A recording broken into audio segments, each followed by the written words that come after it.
We're live. This is Pitchdeck Asia. My name's Graham Brown, joined in the studio by the founder of Zave, Alan Schmoll. Welcome. Thank you, Graham. Nice to be back. It's been a while. Yeah, I think we just A year? figured out it was around 12 months, which is time flies. Shocking. Yeah, you've been busy. A lot has happened in your world. So the last time you came here, you won an award. We did. Picked up a trophy. Yeah. Is it still in your private place in the office? Yeah, no, it's pride of place. It's right at the front door, and it's something that we mention frequently to people that come in and visit us. Great. We love it. Good. Well, it was well earned as well. Just a bit of context. We had a vote last year for, was it the most exciting startup in the Asian startup ecosystem? Something along those lines. You came in at number 3 or 4? I think we came in number 4 overall and number 1 for legal and CorpSec. Yeah, that was the category. That was a vicious category in terms of competition, right? It was, yeah. People thought that may not have a lot of contenders, but there's a lot of people fighting for that, and you won. Hot space. Yeah, I good. think. Well, you've already set the stall out. We're going to talk about legal and CorpSec as well, and Zave. Help people understand a little bit before we go into the pitch deck and a little bit of your story. What is Zave?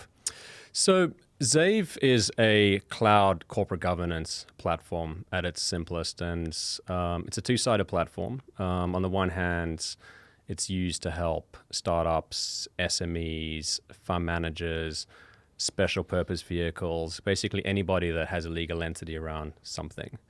And on the other side of the platform, it's corporate secretaries, general counsel, lawyers that work with these companies and helping them manage their corporate governance. Mm-hmm. What is the problem with all of that? Because it sounds like, if it's corporate governance, just process, forms. Why do we need a platform for that? So I think the issue with corporate governance is threefold. One is keeping on top of increasing regulations. I mean, it's never been easy, but it's getting harder and harder as regulations increase around the world. And Hong Kong and Singapore, I think, are leading the way in terms of just sort of being stricter and stricter around things, and therefore the compliance requirements of companies are increasing. So tracking is the first piece. Tracking dates and deadlines, when things are due, whether you need to submit financial statements or not, and whether you're GST registered, when your tax is due, when AGMs need to, all this type of thing. Tracking that, is one. Managing it. And that's sort of the infamous sort of paper trail, the email threads, the back and forth between yourself and your corporate secretary or lawyer in managing either annual requirements or any changes during the course of the year when you're issuing shares or convertible notes or adding directors, changing the company name, all that kind of painful kind of back and forth. So that's sort of the managed side. And then finally, it's just storing stuff. So, once your corporate actions have been executed, those documents, just having them stored neatly and, on a timeline chronologically and accessible for investors or auditors to kind of take a peek when they need, is the other piece that we're solving for. So it's track, manage, store, as we like to call it. Yeah. And I vouch for it as well, having used corporate secretarial services, that it is actually often a mess out there. That what appears to be simple, just keeping on top of dates and documents is actually hard work. Yeah. And having used corporate secretarial services, and nobody in this room, but those services should be really there to take away all that kind of brain space thinking about that. Yet what ends up happening is you end up managing them. So as a business owner, as a startup founder, I think there's a real pain point there. And I think as well, maybe it's the corporate secretarial services that have the issue. They need a better platform. Yeah. So my understanding is, and clarify if I'm wrong, really what you're doing is just solving the problem of the corporate secretarial service providers, which is like giving them the infrastructure to better service people like me and companies who need these services, right? Yeah, so we create value on both sides of the platform. So for the service providers themselves, there are tools there to allow them to, track dates and deadlines for their clients, to generate board resolutions, generate company constitutions and forms. And it's all quite rule-based, which means that it lends itself to, processes to kind of make that all a little bit more efficient. KYC, is particularly in Hong Kong and Singapore, the know your client regulations, making sure they're not a terrorist, making sure they're not money laundering, all the requirements around that. And frankly, every jurisdiction around the world, I think it's fair to say that is increasing. So for them to keep on top of that, to know when Graham Brown was last KYC'd and how many entities that they service Graham Brown's attached to. He's a director on 2, he's a shareholder on 3. And rather than KYCing Graham Brown 5 times, which is the way that it currently operates with the infrastructure, they can KYC Graham Brown once. And if there's a problem with Graham Brown, they know straight away what entities it's going to impact. So, just organizing data and making that more efficient, as well as providing tools to make their lives more efficient is what we focused on quite heavily with the partners in the platform. And then the other side of it, it's just been allowing them to kind of track dates and deadlines, although it's the obligation of the service provider to actually do something about it. But for them to just know when things are coming up, to make sure nobody misses it, or if they need to kind of be around to sort of make sure they're preparing their AGM, help them plan ahead a little bit better. And then just sort of managing the workflow back and forward, and then storing the stuff. So we do focus on value on both sides of the platform, and the both sides are a bit different. Okay, switching gears a little bit here before we dive in. Zave, as a name. Oh, how does that happen? Where did that come from? I know you give me the explanation before, but for the benefit of the listeners and the viewers, right? And clarify, do you own the domain name zave.com? No, we don't own Zave.com. It's GetZave, isn't it? Yeah, it's GetZave.com. Okay, yeah. So where does that come from? Is there a relation to Save, or is it anything to do with that, or is it just? Tell me. Did you want to hear the 4-point plan again? Yeah. Okay, the 4-point plan for naming a company. Yeah. So ideally, your company name is supposed to sound like an English word. Yep. Save. But not be an English word, or be an English word, but it's not in the common vernacular. It's ideally meant to be 4 letters. It's not meant to have what the company does in the name, and that's a tough one, and that's debatable. Yeah. But if you want to become this platform for various things in the future, and rather than rebranding, you kind of want to be this generic name that can kind of be used for anything. And then the 4th one, which is the trickiest one, but this is the best one, is you can use it as a verb. Yeah. So what's the verb? To zave? Zavers? Zaved. So Zaved. How do you manage your clients? We Zave it.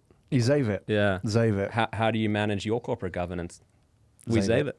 Yeah. And do you have an identifiable tribe name like Zavers or? Zavers, yeah. Zavoids? Yeah. Zavers. Zavers? Yeah. Who are they? Zavers. So Zavers. So right now Zavers are our team. Okay. But as we kind of build community into our partners, I think we'd like to sort of refer to kind of our partners as well as if they want to be called Zavers, they're very welcome to. Okay. So I think that works out quite well. Yeah, I think it sounds better than zeros.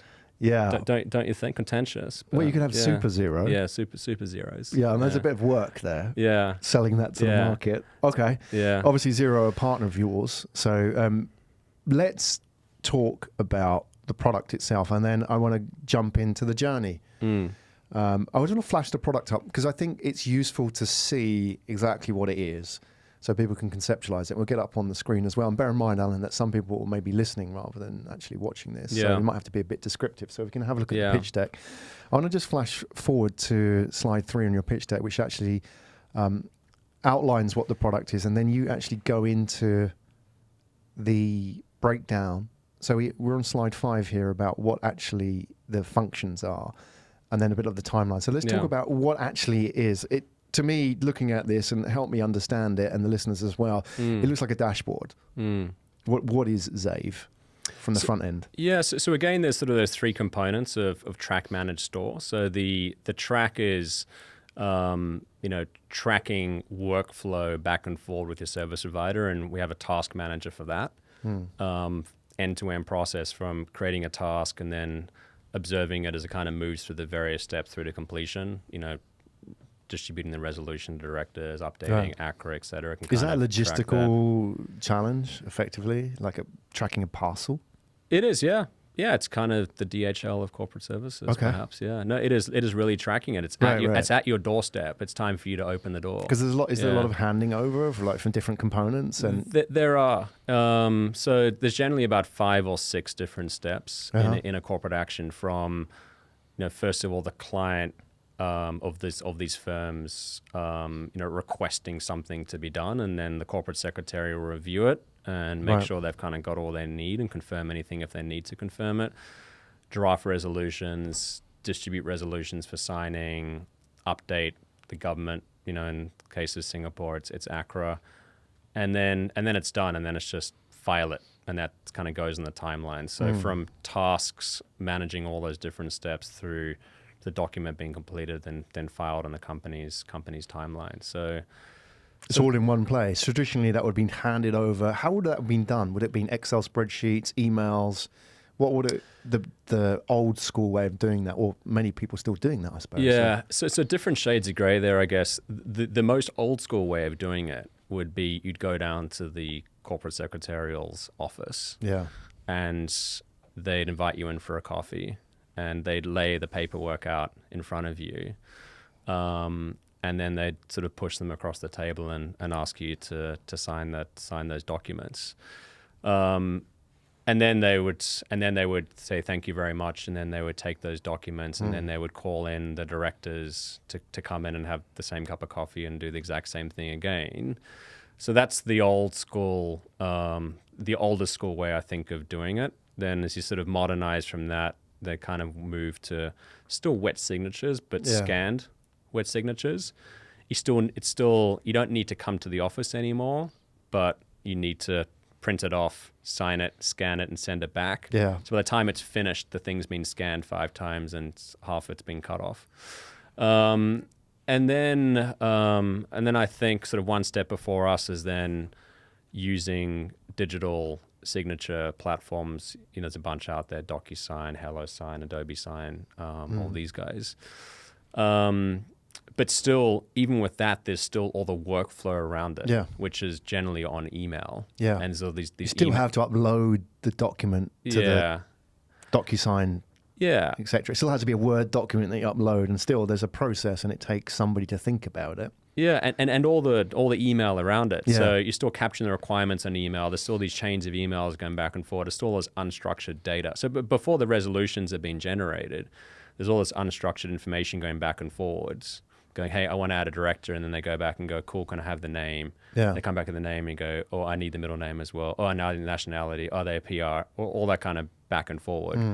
So, I think that we're obviously looking to improve on all of those. But I think we're also sort of different to that last piece is, it's being able to track the whole task, using modern workflow management tools, rather than using email, which frankly is not really designed to do things like this. Yeah. So yes, that's a big component of the platform. It's the task manager, and that's got the highest usage on the platform. So we kind of track that. That's where there's a significant amount of activity. People just love the fact they can log in and then always keep a track of what they need to respond on, or what their corpsec is working on, or kind of what's done in the archives. We then have Timeline, which is the document store, which is a slightly more modern version of say, a Dropbox, which chronologically just keeps a track of every single corporate action. So the date the company was incorporated through to the first board resolution, the different forms, the company constitution, issuing shares, adding AGMs, whatever it is. It's all there, neat, chronological, it's indexed. So you can scroll back and see what's happened in the last year, or you can search for anything kind of more specific. And that is quite an interesting problem as well, is around what you do with all the historical documents, because it's all well and good to kind of start now and put documents on the timeline going forward. And if the company's new, that's fine. But if you're a company that's been around for kind of 5 or 10 years and you're sort of looking to kind of organize your history, what do you do? And with that, we're about to launch a feature in the next couple of weeks that machine reads board and just company documents. So you literally just dump the docs, scan them first, dump the documents onto the platform, and it'll automatically figure out which company they apply to, what type of action it was, what date it was, and sort of fill it to the company timeline. A little bit like how Zero sort of starts to kind of guess how to code a transaction. We can start to guess how to file a document. Yeah, and that is actually a great function on Zero. Yeah. And it's something very simple, yet it takes, I don't think it's necessarily time that you're saving, it's mind space. Yeah. If I'm making one small decision, it's one that's reduced from my decision energy every day, right? Yeah. And I guess you've got to have somebody who knows about the business to make these decisions. Yeah. So if I'm having to make 100 decisions about small stuff, that sort of reduces my energy for the rest of the day. Yeah. And also then demotivates me to go back in and do it again. Yeah. Yeah. If I go into Zero, and the analogy being what you're doing with, docs as well, is I can just sort of click okay, and matching transactions. Yeah. And it's cool. I don't have to make decisions about that. Yeah. I actually really like that function. Even though it might be small and innocuous, I think it's probably a big value add because it just takes all the kind of mind space that gets sucked away by stuff. Yeah. Right? And if you can do that for docs as well, I think it's a great value add. Yeah, it's a feature that's been requested from the industry. So I mean, much like the reconciliation feature you've referred to, the accounting industry wants it even more than the small business because they're generally the ones doing the books, and it's the same for us. It's like no lawyer, likes to have to go and do this whole data ingestion in terms of getting a file and sort of working through it. Even a corpse. I mean, nobody's getting paid to actually do that, and for a lawyer, it's actually holding up their ability to go and build the client because until they've completed that ingestion point, and then they know what's the current status quo of the company, they can't then go and do anything else with the company. So this is one of those technological applications where everyone's like, cool, automate that. Yeah. They're like, nobody disagrees on that point. Yeah. Well, we talk about the journey and what you're trying to build long term with this, what the vision is. Yeah. I feel there's a sort of a generation of apps or platforms emerging which really help automate the work of business. Yeah. And, you mentioned a lawyer, for example, who spends a lot of time doing pattern recognition, which can be done better by a machine, right? And yet they didn't sign up for that. They went to law school to go and change the world or to do something meaningful. And so I think of this pyramid as like the workflow pyramid, work being 80%, flow being the 20%, which you're kind of enabling business owners to focus on. If I can kind of automate this stuff, if I can, like Zero or Zave, if I can automate the stuff of business, I can focus on flow, which is this. It's communication. It's building relationships. It's doing what I'm here and what I signed up to do. Yeah. And any lawyer, has to maintain client relationships, has to help build businesses, not just take a shoebox and match patterns effectively. So, when I feel like looking at businesses like Zave or Zero, really what you're doing is you're helping business owners do what they set out to do by automating all the stuff that gets in the way. Yeah. Rather than, that's the day-to-day of what you do, but effectively the end benefit is flow. Yeah. It's that human state that machines can't copy. Yeah. And it benefits their providers as well, because if the company is spending less time and energy dealing with, corporate secretarial work, for example, or accounting work or kind of whatever it is, that company is going to be able to spend more time building their business, which means they're going to be around a lot longer as a client, and they're going to get bigger, and they're going to have more complex needs, and there's going to be more you can then build them on. They're also going to do more in terms of increase their corporate activity. So this is something that we found as well, is when you make it a little bit easier for a company to manage one entity, they're more likely to spin up another entity. And whichever provider kind of leans in and kind of gives them this technology to kind of make their lives easy for that, they're going to win the next business and the next business. So I think for corporate service providers, you need to have this a little bit of confidence to kind of break through the fact that a lot of what you may be doing now is going to get automated, but kind of look beyond that and realize there's going to be more going on with this client. They're going to send you more business. And in theory, you're going to be able to go and advise them on, and I get in trouble for saying this sometimes, but high value added tasks. Yeah, not say corp sec is low value, but there's other things you can do with a client that are less sort of compliance driven. Yeah. Help them, structure an employee stock option plan. Help them, around fundraising or restructuring, or there's a lot you can do. Yeah. Well, why not? Because you have their trust. Yeah. You've proven you can solve a problem. Yeah. Now, what else can you solve as a problem? Yeah. That's a proper platform, right? That Yeah. you're building. That you solve one problem, then you move on to another one. Yeah. And I feel it's a model which has been reflected. If you go back years, the KPMGs of this world, the ones who started as audits, they then became management consultants. Yeah. So why not?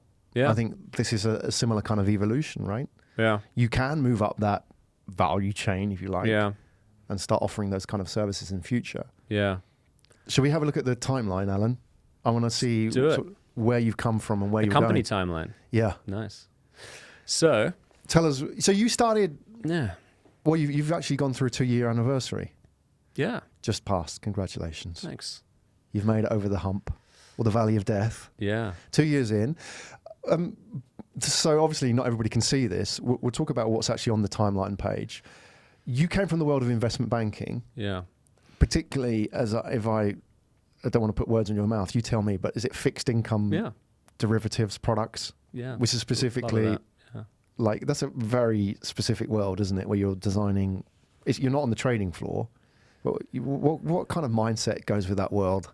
Yeah. So the where I spent most of my time in banking was sort of this hybrid role between originating debt securities and structuring them. Yeah.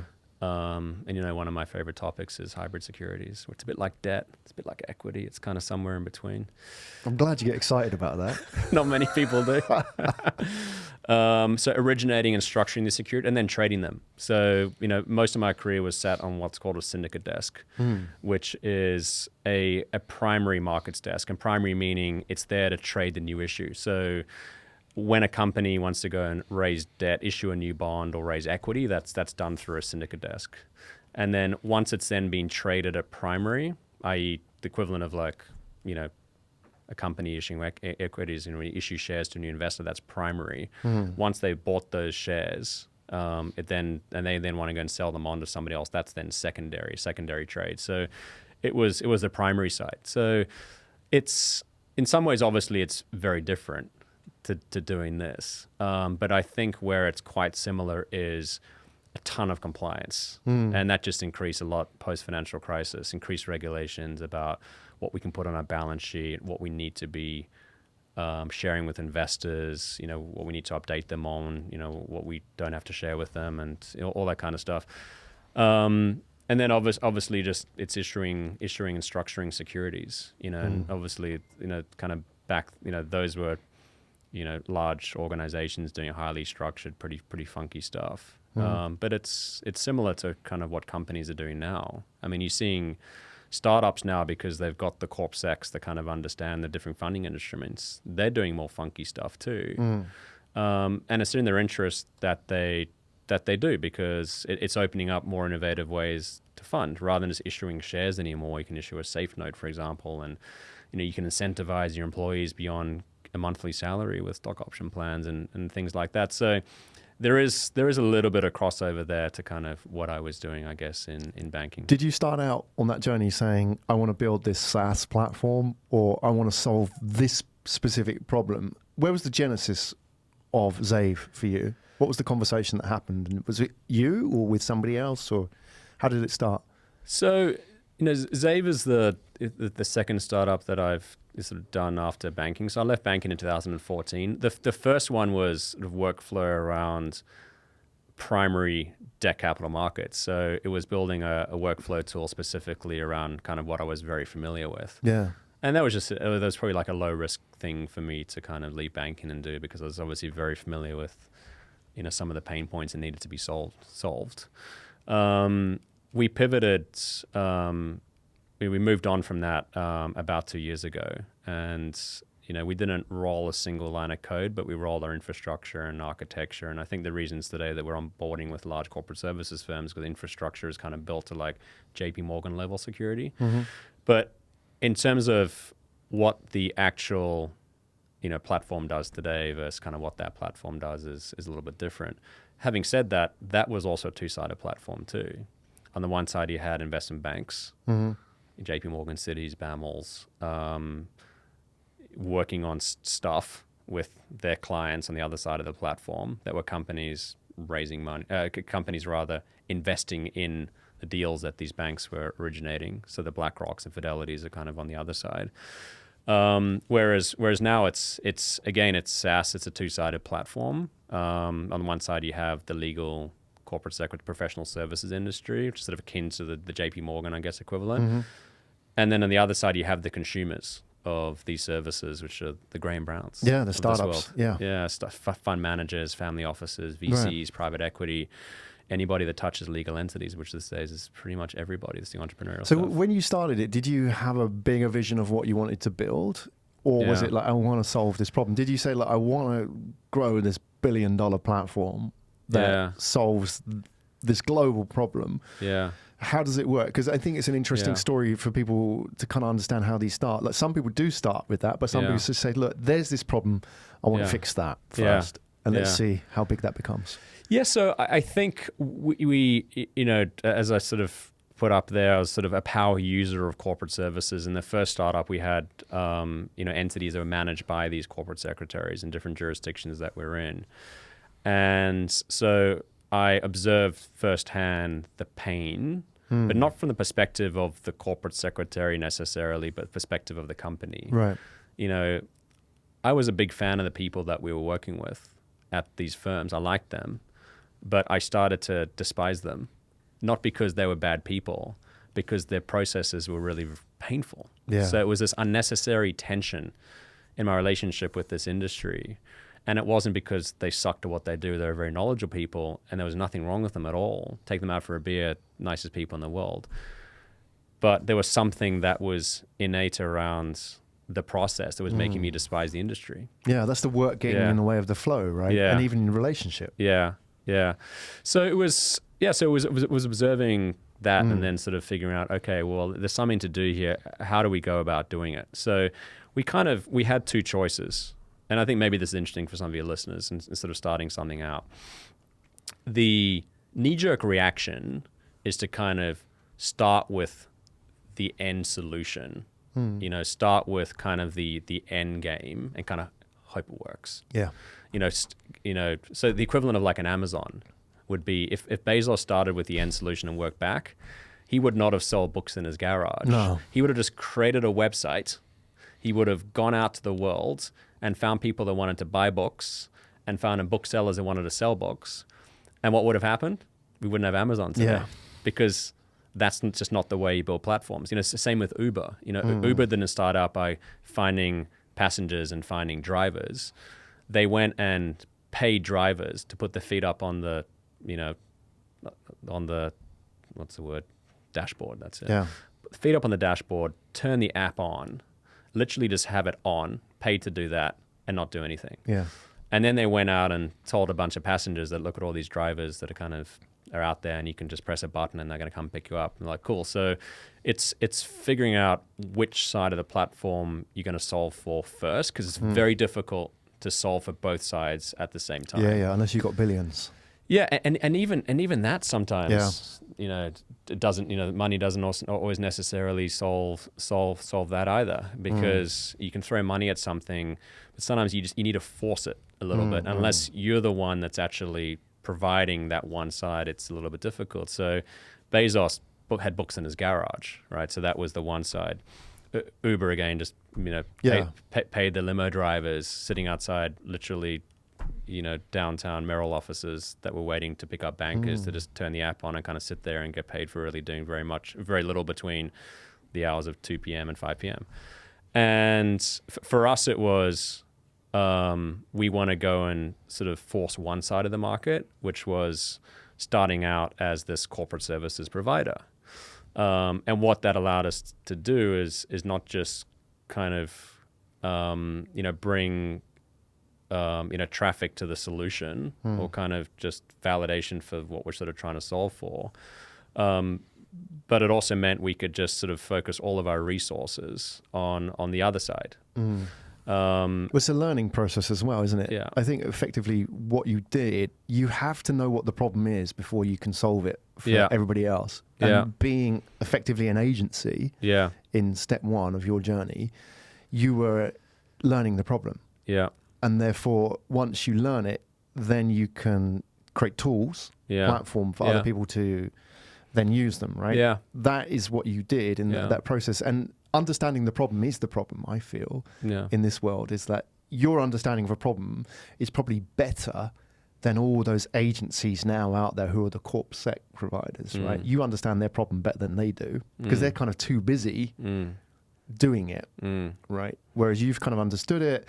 You've now created a platform where your acquisition costs are lower than theirs, so they might as well just use your platform because it's better for them, right? And also the production costs and so on. So you've now solved their problem that they had by going through it yourself. Yeah. You're going through that journey. And now you're sort of at this platform level. I'm really interested in what kind of a team and what kind of people are needed to grow it to the next level. Because I'll sort of preface this a little bit. I know you like to read a lot.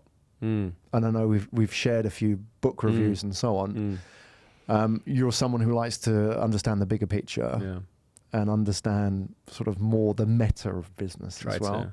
Well, you do a good job. I don't think everybody reads as well. Certainly, everybody doesn't read as much as they should do. You keep yourself relevant out there. In terms of your team that you're building around you as well.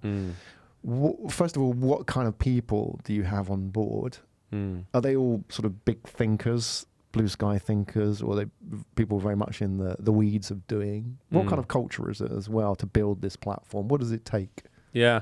So I think in some ways we run quite a traditional sort of structure in terms of right now we're kind of a 3-structure firm. So kind of have sort of me up at the top, I guess, and then we have middle management and sort of there's VPs at kind of that level. And, we're very focused on kind of what the things are we kind of need to get really, really right at this point. And for us, it's really, there's 3 components to that. So one side is obviously engineering. The other side is brand and marketing and events and working with our channel partners and all that stuff. And then the third part of it is partner success. So, the engineers can build product that is going to lead to delight. The brand and marketing team is to make sure people go out and kind of know that these products are out there and that they kind of, invoke some sort of emotion. And then the third side is obviously, once we kind of have, partners coming to us to make sure that they have an incredible experience kind of using the platform and they get that and they're getting the most out of it so they can go and build, so the corporate secretaries can go and build bigger businesses and compete in a digital world. So it's those 3 teams. Now, in terms of kind of what people we look at sort of bringing into those teams, engineering, I think what we do perhaps a little bit differently than most firms out there is we deliberately still running a full stack engineering team. So a lot of technology companies way too early on will start to divide the stack. They're like, this guy's a front end engineer, this person is a database engineer. We deliberately run that full stack, and I think that's kind of very important because as the platform is evolving, there's obviously a lot of connectivity between the back and the front end, and making sure that everybody kind of knows everything and can work on everything, I think helps us, but it also makes it, I think, a better place to work, and it attracts different types of people. The problem is, when you advertise for a role and you say a back end engineer, it's like you sort of that sort of example I think you use of kind of building a cathedral. It's like, if you come in and say, you're a bricklayer and we're not telling you like which part of the cathedral you're going to build. And people ask you, what do you do? They're either going to go, I'm a bricklayer, or they're going to go, I'm building a cathedral. Yeah. Where if you get told then you're building the toilets, right? And you're building the room with the priest sitting in the back. When somebody asks you, what do you do? You're not going to say building a cathedral. You go, I build the toilets. Yeah. Or I build the room the priest sit in the back. So I think at that stage now we sort of want to attract people that that feel they're a part of something which is getting very big very fast. We want to feel that they have a hand into all of it. Now there will come a point where you're going to have bricklayers that focus on certain different things. But I think startups underestimate how far back that point can Yeah, be. yeah. Especially Yeah. at this early stage. I mean, Yeah. I know you're 2 years old, but still, it's still early Yeah. in the journey. I mean, how many people are you here in Singapore now? Singapore's 14 Yeah. people. And you got some in different, some in Australia as purely well? on technology. We did not anymore. So Hong Kong and Singapore is where we're kind of focused on right now. Would you 14 people? Would you class that as still a small company, or I mean, how do you see that? I mean, generally, I mean, you're larger than most startups, Yeah. right? Which are probably 2 to 5 people at the early stages. But you know, you're beyond that. Yeah. And how would you see that? How are you growing from here? Yeah. So I think I don't feel that we need to go out and say double the team over the next 12 months. Like, I feel like we've put the right people in place now that can probably take us to our next stage of growth. I think we'll continue to add headcount around partner success. In fact, we just had somebody join today on the partner success side. We'll probably start to continue to add headcount around engineering. Some of the shared services we've hired in legal, we've hired in finance, but yeah, I don't feel like I need to go and double the team. No, yeah. good. Yeah, I'm glad you say that. yeah, It's a knee-jerk reaction, right? Yeah. I think sometimes it's a good way of faking growth. yeah, Hey, look, we've doubled. yeah, Or you get people who reflect back on you and say, hey, you guys are growing like crazy. yeah. How do you know? Well, you're doubled in size. Yeah. By head count. Bad Not metric. Yeah. Bad But that's the yeah. obvious public validation of your metrics, right? Yeah, So what about working with you? yeah. I'm curious, like working with Alan Schmoll, what that's like. It's great. I bet it is, right? The reason I say I know, like, I mean, I've got to know you a bit better over time since the last time you were in the studio, and you know, I've spoken third-party evidence of working with Alan as well, and I know like people will say you're very driven, you're a very ambitious person. Even, I mean, you might not profess to have massive goals, but I think you're very much a driver of the business and engine. You're pushing things forward constantly. How is that in that sort of culture? Because I think that can be off-putting for some people. I mean, put it out there, you know, both for partners and for employees as well. But I think it will attract some people as well, you know, the right people. What's it like in that? I mean, are you a driven person, and how does that sort of manifest in your day-to-day? Yeah. So I'd like to think that, I think definitely driven. So there's, you know, we obviously, you know, there's a lot that we kind of want to do. You know, I'd like to think we don't kind of run it as kind of a bottom down kind of captain's call type culture. So I think one of the things that I'd like to think we do a good job of is we spend a lot of time making sure that everybody feels like they're at the table. How do you do that?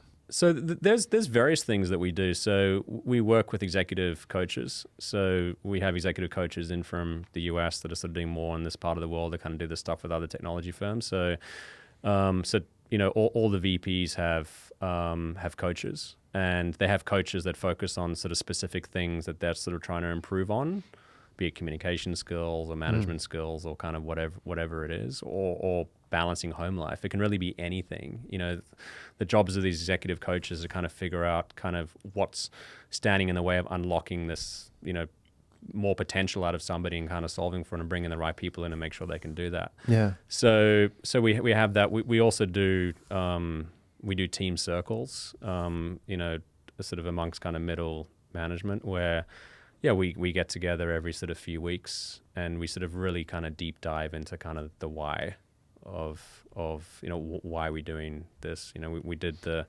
last week we did the 5 whys, which is always a really great exercise. Really gets down to, you know, why are you really doing what you're doing and why you're doing that. And is that like Toyota philosophy, getting to the root why? Yeah, it's a little bit, right? You know, and unless you can tie back, you know, what you're doing during the week to some sort of, you know, inner sort of, you know, deep down kind of natural driver, it's not sustainable, right? No. Yeah, absolutely. So let me ask you, why? Yeah. What gets you out of bed in the morning? Yeah. And doing this? Yeah. So for me, when I do the 5 whys, it kind of goes back to there's really 2 things. It's the main thing is I enjoy creating things. Yeah. And I do genuinely get more value out of seeing people enjoy things that I create than actually enjoyment out of things that I've created for myself.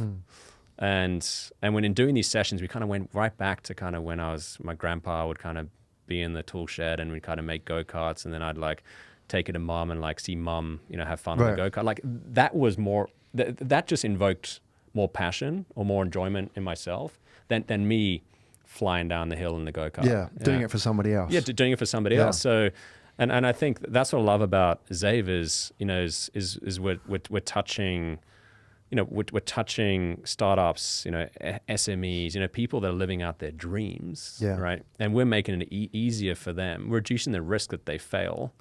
We're giving them tools so they can kind of do more with less and they can live out their dreams. And to see that happen is, I find, is the biggest driver for kind of why I'm doing it. And it's not just, that side of the ledger. It's then the corporate secretarial firms and the law firms. And a lot of the firms that we kind of work with, they're also entrepreneurs themselves. Yeah. They are, they have dreams around their businesses. And for them to come to us and say, Alan, this has like changed the way that we run things here. And like our clients just are much, happier with working with us. And I can see them doing better things. And this is great. And we get that feedback quite a bit. And that's really what gives me the buzz. That gives me the tinkle down the spine. That's the go-kart. That's the go-kart. Yeah, that's seeing the mum on the go-kart. Yeah, definitely. I mean, you wouldn't have considered, given, with all due respect, your education and your work history up to the point you became an entrepreneur. Yeah. On the paper, totally a creative person. Yeah. You're not, when we think of creative people, we think of artists or, the traditional makers. Yeah. Yet there is a very creative drive there to make stuff, which is sort of reflected in a way in a different format. It's a bit more logical than maybe just free-form canvas, isn't it? But it's very much making stuff. Yeah. And who would have thought it, looking at what you're doing now, it's still very much a go-kart, but as a SaaS platform. Yeah. That sort of line. Well, No. it is really, if you think about the energies you're involved. Yeah. And that really, I suppose, if for startup entrepreneurs as well, looking at that they feel maybe they've got that creative drive to make stuff. Yeah. That it can be expressed in many different ways, right? It's not just like being creative is sort of creative with a big C in sort of as an industry. Yeah. It's very much what you're doing day to day. Yeah. No, and I think it needs to be there. And I think it's really apparent in startups when it's not there, when they're solving for something else. The most dangerous thing is solving for ego. And this is something that we spend quite a bit of time. Like everybody in this world, save for maybe the Dalai Lama, there is some component of ego in there. And anybody that thinks that they're not driven by ego at all has got it wrong. Yeah. So it's all about kind of keeping it at bay. Now, coming from banking, it was like, the world of ego. It was 150% ego, right? It was... That's how you survive. Yeah. That was it. It was just about massage. The whole thing was massaging your ego. But I'm glad you say that because, I mean, I was a business owner in my previous life as well. And I think ego was one of the biggest undoings in my sort of trajectory. And exactly the point earlier, 12 people expand to 25 people. Why? Yeah. Because it was a story of success. Yeah. And therefore that's ego. So you're solving your own problem rather than the problem of the customers, right? Yeah. How do you keep that in check? Is that where you bring in the coaches, or do you have some touchstone? Do you have the Dalai Lama sitting in your office going, Alan, hey mate, let's have a chat? Because it's tough, isn't it? Especially when you are the owner of the business. Yeah. And you can easily surround yourself by an echo chamber. How do you keep that ego in check? I think it's a two-way process. So, it's, one of sort of one of the obligations of kind of the teams in our circles is to sort of, be open around how things can be done better in the organization, as well as obviously how they can kind of improve themselves. So I think we have this very kind of open kind of sharing culture where people are not afraid to speak up. And they do speak up when they think things can be done better or something's been done for reasons other than, the better growth of the Zave platform because it's massaging somebody's ego. So I think part of it is kind of creating that culture that to sort of increase the chance that somebody will go, this is all exciting and stuff, Alan, but hey, let's just like take a step back here and ask ourselves why we're doing this. Yeah. And does it happen? When was the last time you were wrong? Huh? When was it never happens. No. No, it's I think one thing that I've been working on the last few months is I can get a bit overexcitable. Like I get really passionate in kind of proving particularly when I feel like I'm kind of right. Yeah. Proving a point. And then sometimes I kind of ask myself, Alan, why is it so important for you to be proving that point? Yeah. And I ask myself that kind of more often than I kind of used to. I'm like, there's actually no point. Well, why are you doing it? Is it ego? Because you just want to show that you've got something right and somebody's got something wrong. Yeah. So I think working on that, and there's been a couple of situations in the last couple of months that I've sort of noticed, wait a sec, Alan, this is an ego-driven thing rather than because you're helping somebody do something better. But yeah, I mean, just generally getting overexcited about things, That's not a bad thing. That happens a lot. But it's a bad thing if you don't have people who can keep you in check. Yeah.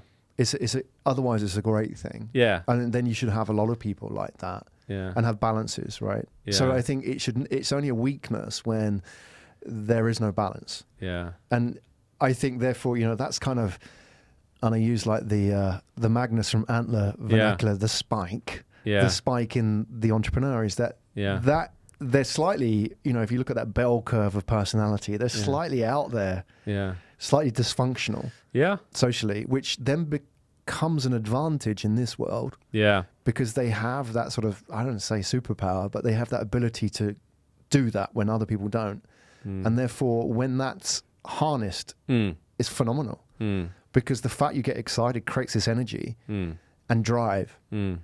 And as long as it's not all ego and you've got these people around you to keep it in balance, that's fantastic. Yeah. So I think, that forms part of the culture. If you can create a culture where people can openly challenge you, say, Alan, you're wrong. And I'll tell you why. Because of this data. And you say, great, let's have a look at it. Rather than like, you're fired. Then it's not a climate of fear, right? Yeah. Then I think it's a phenomenal environment to be in. Because you can imagine, you mentioned like Jeff Bezos, for example. I imagine he was like that. Yeah. And he was just overexcitable about everything. All these guys, Steve Jobs as well. I mean, early years, like impossible to work with. Yeah. Yeah, literally impossible to work with. Like there was a culture of fear there at Apple. Yeah. I mean, it changed over time. But that starts because you've got somebody that's just like, so energized and excited about something and kind of sees this vision and can't understand why people are getting in the way. They just want to push it through. Steamroll it. So want to steamroll it. And that can work at certain times of an organization and also for certain things. There are still going to be some things that, Tim Cook needs to just go, you know what? I just need to get this done. Yeah. But don't worry, there's 10 other things we can sit here and debate about and look at the data on. But this just needs to happen. This is going to be a captain's call. You know? And I'm the captain here, so I can decide when that happens. But you need to keep it in check. And I think that the skill of a strong CEO, a strong entrepreneur is kind of knowing when the steamroller comes out. When there's the time to sit there and kind of debate.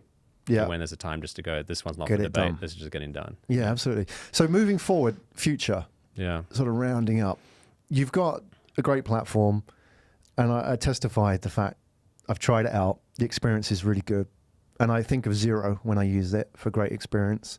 Stuff that you wouldn't have thought normally you would associate good experience with, the ledger or the documents of a company, and yet when it is a good experience, you actually feel quite engaged with it. There's that engagement that never existed. That emotion starts appearing, that attachment to it. You have partners, you have clients. You're collecting a lot of data now about people. What's the future? Yeah.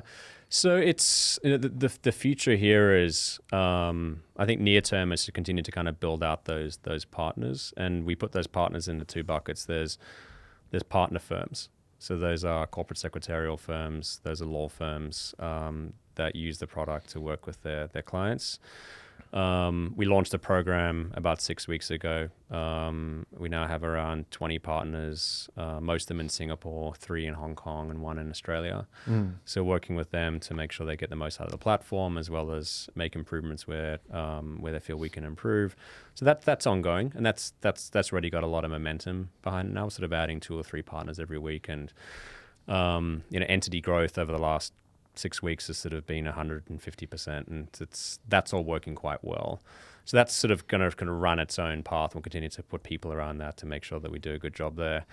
And then second of that, which is sort of in parallel with that, but more kind of planning for the future, is ecosystem. Is ecosystem kind of beyond partners. But that ecosystem not just benefits us, it also benefits the partners. So it's about bringing, other partners onto the platform that can benefit small business, that can benefit, family offices, and also can benefit the lawyers and the corp sec. So, on the technology side, sort of we have this partnership with Xero, where they sort of focus on cloud accounting. We focus on cloud corporate governance, but we kind of sell into similar channels. And that works well because there's obviously value on kind of both sides. And that will increase the chances that both of us succeed, and therefore both of our ecosystems obviously benefit from that. Now, in terms of where we see value in ecosystems, and when we kind of look at what's the gap that's helping companies, now they've got their accounting data all organized thanks to Xero, and now they've got all their corporate governance, cap tables and documents and everything organized, hopefully thanks to Zave. What can the companies now go and do with that? And where we feel there's a lot to be done is fundraising, making it easier to raise money. Although in this environment, raising money seems to be quite easy, but that may change next year. Well, it might be easy, but it's still a lot of paperwork. It's still a lot of paperwork. And there's still a lot of, I don't know how to do this. Yeah. Yeah. So it's helping with that, and just, helping people kind of know what the options are out there, as well as kind of connecting them with investors and allowing investors to conduct due diligence faster. So there's less time wasting there's less spinning of the wheels on kind of both sides. Lending is a big one. It's, Xero sort of has these statistics where, when a company fails, 60 to 70% of the time, it's because they ran out of money. Yeah. And not because they had terrible business models, but obviously that's a part of it. But usually it's just because they don't have access to funding. They don't have access to short, medium-term funding that can allow them to kind of get through 2 or 3 payrolls, or can allow them to, fund a project to kind of bring another customer on the platform. And, it's an area that the banks have generally kind of not really focused on, A, because they look at it as it's too much work and too small. And B, just because of kind of, regulations around what they need to deal with. They kind of want to make their lives simpler. So you have, and when you look at an economy, any economy is sort of 95% of the companies a small business. So when you think about 95% of the companies can't get funding, now it's improving. You do have a lot of alternative funding platforms that are out there. But you kind of look at the process of lead qualification. Well, before you get a lead gen. So generating a lead for somebody that needs funding, before they really know it almost. No one's really solved for that. Lead qualification, that's really clunky still, because it's like you got to send your docs and then kind of look at it. We think there's a lot we can kind of do. There's a lot of noise and time wasted with Xero, and kind of bringing that compliance data and the accounting data kind of together. And then there's obviously the kind of the offer. It's like, okay, now thanks. You need to raise money, you borrow money. Yeah, we figured out we can lend you money, and this is kind of what we're going to lend it to you at.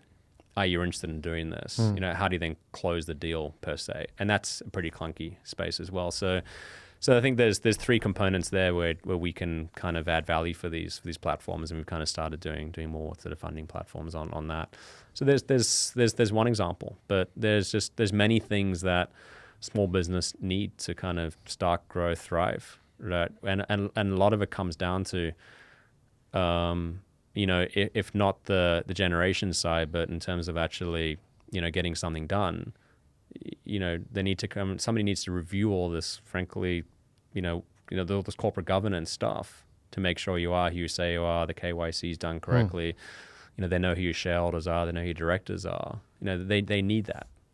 And if we can make that a little bit easier, that again just sort of brings value to the ecosystem. Absolutely. Yeah. A lot of work to do. Yeah. Alan Schmoll from Zave, thanks so much for coming back and joining us in the studio today. Where do we go to find out more? Put the shout out. So I think on the recruitment side, we use Wantedly. Yeah. So you can sort of Google Zave, save with a Z, and Wantedly, and kind of find us there in terms of sort of where we're hiring for. There's a website, getzave.com, where both small business can sign up for Zave accounts, as well as corporate secretarial law firms can also sign up to partner with us. And there's a form on the website as well if you just want to ask some other question or chat. But LinkedIn.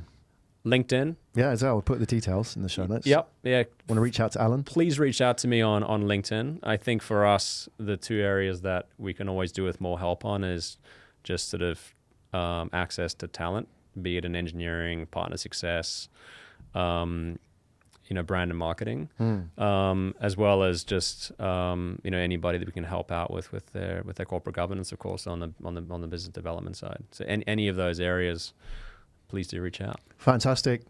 This is Pitchdeck Asia. If you've been watching this show and you've made it all the way to the end, congratulations. Thanks for joining us today, and give Alan a thumbs up, a like on YouTube, and also reach out to him in all the various channels mentioned before. Thanks a lot, Alan. Thanks, Graham. Hi, Graham Brown from Pitchdeck Asia. Pitchdeck Asia, powered by Pitch Media Asia. Pitchdeck Asia is all about giving startup founders a voice. We are a show to help startup founders share their journey. So if you enjoy these stories, then why not subscribe to our YouTube channel? There's the subscribe button over there. Hit that subscribe button. Follow us on the journey. Leave a comment. I look forward to seeing you at the next episode.